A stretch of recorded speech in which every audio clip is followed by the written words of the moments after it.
Hello there, Ray here. We got a new snapshot. This is 1.14.3 pre-release 3. And in this one, they have added a bunch of new features as well as fixed some pretty major bugs. Now, they haven't said anything about doing a 1.14.3 full release yet, but I think it's coming pretty soon. And a lot of these changes mean we're going to go ahead and design some new farms for 1.14. And we will be doing that tonight during our stream. I'm moving our stream up on Fridays to 7 p.m. Eastern Time. This should allow it so that more Europeans can also join. More information can be found in the description. Sorry for the off-center screen, I didn't notice it until later on. Let's go ahead and look at all the new features as well as bug fixes for pre-release 3. They changed it so it's now possible to place stuff like lanterns on top of glass panes as well as iron bars. You can also place torches, which looks really cool, and it lets you do pressure plates now. So you can do pressure plates on top of these guys, just like you used to do with fences. This is very aesthetically pleasing, having these type of formations, especially stuff like having an iron bar with a lantern on top looks really cool. But they also made it so you can now place lanterns underneath of iron bars, very similar to like we see with the fence posts here. So a lantern is set just like this. I think you could do something kind of cool with that if you had like iron bars coming over and then down and putting a lantern right there. That looks really cool with that chain piece hanging off of it. I'm really glad that they went ahead and added this. Now like pressure plates or like torches can't be placed underneath. But this is also very useful for technical builders, as having pressure plates on top of things like iron bars is very useful for having mobs activate them and then put power off to the side. Because the way it used to be, if you wanted to put like a mob on top of something like a fence post where he would be able to press down on a pressure plate, you notice if the mob would be set right here, he's actually not pressing on the pressure plate. You'd actually have to be over here to press on it. But now with the new iron bars, this is going to be really useful because you can place mobs like this and they can be pressing down on the pressure plate, as well as you still get that small hitbox of the iron bar. So definitely look forward to us building a lot of farms using this new mechanic here. Of course, you can put any type of pressure plate you want on top of it. And I wanted to go ahead and see if redstone torches would also work. So they work the same as your normal torches. And let's try a lever. Lever doesn't work, and a button doesn't work.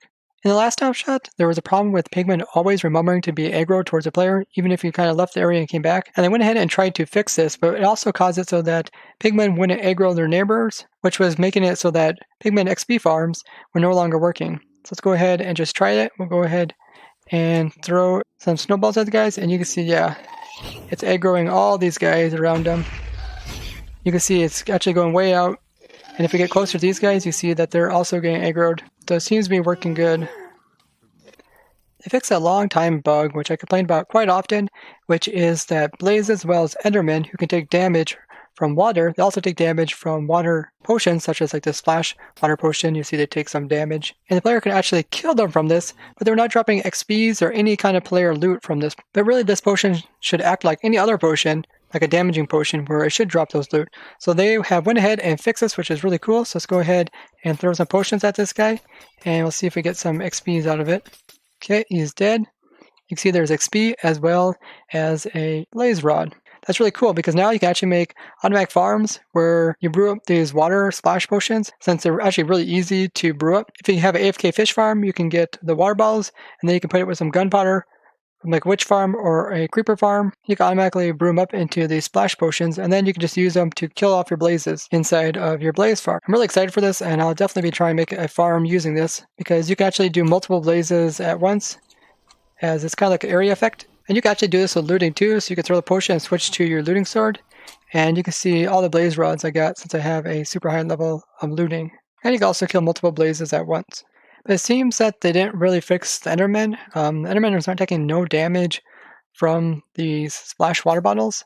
And Endermen are pretty good at avoiding projectile damage. So maybe they consider like the splash bottle a projectile. But even if you use like a lingering water bottle, it doesn't produce any lingering effect in that area effect cloud around Enderman, and it's definitely not doing any damage to these guys. So it seems that's not quite fixed when it comes to Enderman. So hopefully they'll fix this, that way you can also make like Enderman XP farms, where you don't have to like swing a sword to kill the Enderman. So after introducing the shield, they made it so that blaze fireballs would not actually be able to be completely avoided with a shield. So before you could actually avoid the flame that came from a blaze fireball with a shield, but then they changed it so that you could still catch on fire, because apparently they thought the shield was too overpowered. But then they went ahead and now they changed it back, so that stuff like flame arrows as well as fireballs will not catch the player on fire anymore. So if you do any kind of rushing where you're going to the nether, you can always take your shield along, and you can be sure that you won't catch on fire. Now they fix a long-term bug to do with blazes being able to pathfind to the player through blocks. So they're very similar to kind of like pigmen. Once they kind of got aggroed, they can kind of aggro their neighboring ones, and then they would just try to shoot you right through the walls and everything. Especially if they couldn't like pathfind to you, they would just start shooting. And this bug's been in the game since like 1.8. It has been extremely annoying because the blazes will kind of like work together, and you'll hear them constantly be shooting, even though you're standing behind a wall and they can't see you. Of course, as soon as you peek your head around, they instantly would know where you were. So I'm really glad they fixed this, and I don't know why it took them so long to fix it, but now that it is fixed, we shouldn't have as many problems with working with blazes, especially if you're like trying to build a blaze farm and they're like spawning around you. So in the previous snapshot, they went ahead and fixed that trick I showed where you can have a villager go through a portal and open up their GUI and do the trading with them without it counting towards their trades. Now in this snapshot, they went ahead and also applied that fix to wandering traders. So here we got one right here. This is that setup I showed you guys where you can automate the process by having the wandering trader go past the player and then you can click on them. So if I click on them, I went ahead and had the GUI open, but then he ran into the portal and you see it closed the GUI, so I wasn't able to do that trick anymore. And it seems that they have fixed it. So if you guys want to do this trick, you want to make sure to do it before the snapshot comes out. It was kind of cool because the wandering traders will lock up after you trade with them, but this will allow you to do infinite amounts of trading with them. But the wandering traders really don't have anything too special. I guess the coolest thing was that you could get infinite amounts of coral blocks rather than destroying all your oceans to acquire a whole bunch of them. But the prices are pretty steep, so it wasn't always worth trading with them. They fixed another bug to do with skylight. So apparently skylight was showing up in very odd places, like inside of caves and stuff. It just showed that the place would be lit up and it'd be saying it's coming from the sky. So hopefully that is the last of the bugs that we see to do with skylight problems, because there have sure been quite a few of those over these snapshots. There was a problem when you tamed up two foxes and the baby. The baby is considered a trusting fox, where he won't be as scared of the player as normal foxes. But there was a problem with these baby foxes. They were supposed to be somewhat trusting. They're running away from wolves as well as other players that they're angry towards, instead of going ahead and just attacking them. They fixed it so you could once again repair items by putting them together in a crafting grid, and this will repair them as well as remove any enchantments. Now they also made a game rule so that you can turn off raids. So it's a game rule, and it's disable raids. So you can set that to true, and now we shouldn't be able to get raids. Let's give ourselves the bad omen. So we have bad omen, and we're right beside a villager here in a village. You can see that no raid is occurring. So on servers where you don't want those to occur, it looks like you can go ahead and turn those off without having to turn off all mob spawning. Let's just go ahead and enable it again. So set that to false, and let's see. Yes, the raid starts immediately. So it looks like it's working great. Now the changes that they made to do with villages, there were no zombie sieges coming, and these are the things where if you have a village, zombies can randomly spawn in a big huge group near the village and then go towards the village to try to attack them. So they went ahead and reintroduced these zombie sieges. Be sure to go ahead and protect your villagers because these guys can spawn on higher light levels than normal zombies. So even if your area is like lit up, they can still spawn. They can spawn in stuff like slabs too. You gotta make sure your villagers are actually well protected. They fixed two bugs to do with crashes, one where people are using custom eggs to spawn in paintings. Another one was when you open up the survival inventory after logging into the world. They fixed a bug to do with dispensers trying to dispense 2 shulker boxes if you had them stacked. This isn't something you see in survival though, because stacked shulker boxes aren't normally in survival. But for like people doing custom worlds, then this was a problem. But now you can see that it only puts off 1 shulker box. Now they fixed a bug to do with entities not functioning inside of force loaded chunks. So force loading is a command where you can load chunks. You do /force load, and then you can say add, and then you can say the chunk that you're currently in. So it's going to add this chunk right here. And now this chunk will always be loaded even after an autosave or after the player leaves the area. So typically when you want to make a chunk entity processing, you would have to make a 5x5 grid of these. Let's go ahead and just check it with 1 chunk. So I just made a command block that says EPC, which stands for Entity Processing Chunk. Let's go ahead and put it over here. And what this is going to do is it's going to keep on updating this pressure plate, which is going to keep on powering this so we can see if it's still being entity processing. And then as soon as this gets unloaded, it should stop putting commands over here. So let's go ahead and leave the area. And let's see if it continues to spam. So I'm quite far away now, and you can see it's still spamming. So it looks like you don't need to have a 5x5 area anymore to make the center of a force-loaded chunk to be entity processing. So now it looks like that every force-loaded chunk is going to be entity processing as well as redstone processing, or also known as lazy processing. So let's go ahead and relog and see if it still works. Yep, it's still spamming. I wonder if the chunks beside it are also being loaded or if they're not being loaded. let's go ahead and put in some detection system over here.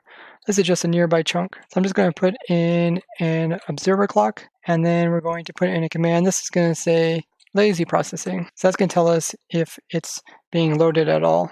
Let's move away. So it looks like that force chunk there in the center is also loading the chunks beside it. So it might be doing its own little 5x5 grid around that center chunk. And let's also relog. Yep, it continues to keep spamming, meaning that both those chunks are loaded. So even though you first chunk load just one chunk, which was this one right here, it automatically loaded the nearby ones too. And I'm guessing it would load this one all the way to this corner and all the way to this corner over here.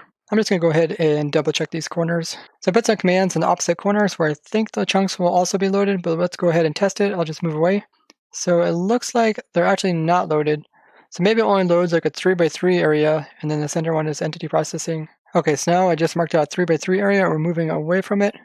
Yeah, that seems to be the case. So a 3x3 area is making the center chunk a entity processing chunk. So you want to keep that in mind if you're using force loading, because I know some servers use that to load some stuff. So it's also going to load the outside edges of the chunk as well as lazy processing of these. Now there's a wide range of bugs that do with different blocks being placed on other blocks. And Lord Music has sent me a bunch of these bug reports showing these as examples. So like here's a redstone block with a nice surface. You should be able to place a ladder onto, but you're unable to. Same goes for like observer. And tripwire hooks also don't face on the sides here. But you can place like torches and redstone levers and whatnot. So that's pretty strange. Here's a grindstone. You can place like torches above it, but you can't place levers on it. And there's really no reason why levers couldn't go on this, same as like the torches do.